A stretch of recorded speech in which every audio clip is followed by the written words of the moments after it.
જામનગર મહાનગરપાલિકામાં જન્મના દાખલાઓ અને સીઆરએસ પ્રમાણપત્રને લઈને નાગરિકોને પડતી મુશ્કેલીઓનો મુદ્દો વિપક્ષે ઉઠાવ્યો છે। વિપક્ષી કોર્પોરેટર જૈનબ ખફીએ આ પ્રક્રિયામાં લોકોને અલગ અલગ કચેરીઓમાં ધક્કા ખાવા પડે છે તે અંગે સવાલ ઉઠાવ્યા છે। તેમણે માંગ કરી છે કે મનપા કચેરીમાં જ સીઆરએસ સેન્ટર શરૂ કરવામાં આવે, જેથી જન્મના દાખલાથી લઈને પ્રમાણપત્ર સુધીની સેવા એક જ સ્થળે સરળતાથી મળી શકે અને નાગરિકોને રાહત મળી રહે।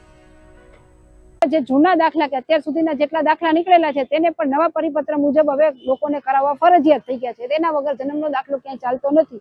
હવે એ જન્મનો દાખલો જ્યારે કોર્પોરેશનમાં લોકો જન્મ મરણ શાખામાં કરાવવા જાય તો એને એવું કહેવામાં આવે છે કે તમે સીઆરએસ કરાવી આવો, એટલે કે રજીસ્ટ્રેશન, સિવિલ રજીસ્ટ્રેશન જે કરાવવાનું હોય એ તમે બહારથી કરાવી આવો, કેમ કે કોર્પોરેશનમાં જે એકાઈડી હતી એ પણ અત્યારે બંધ હાલતમાં છે।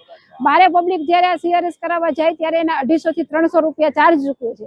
એ 250 થી 300 રૂપિયામાં લોકો જ્યારે પોતે બાર સીઆરએસ કરાવી આવે એના પછી પણ જ્યારે ઇન્વેટ કરાવવા આવે ત્યારે એમ કહેવામાં આવે છે કે હવે આ દાખલો તમને 20 દિવસે મળશે। અત્યારે અમારી હાજરીમાં તમે હાજર હતા ને એવું કહેવામાં આવ્યું કે 20 દિવસ પછી આ દાખલો નીકળશે, એટલે હાજરી જ્યારે આપણી ના હોય ત્યારે તો 2-3 મહિના કહેવામાં આવે છે।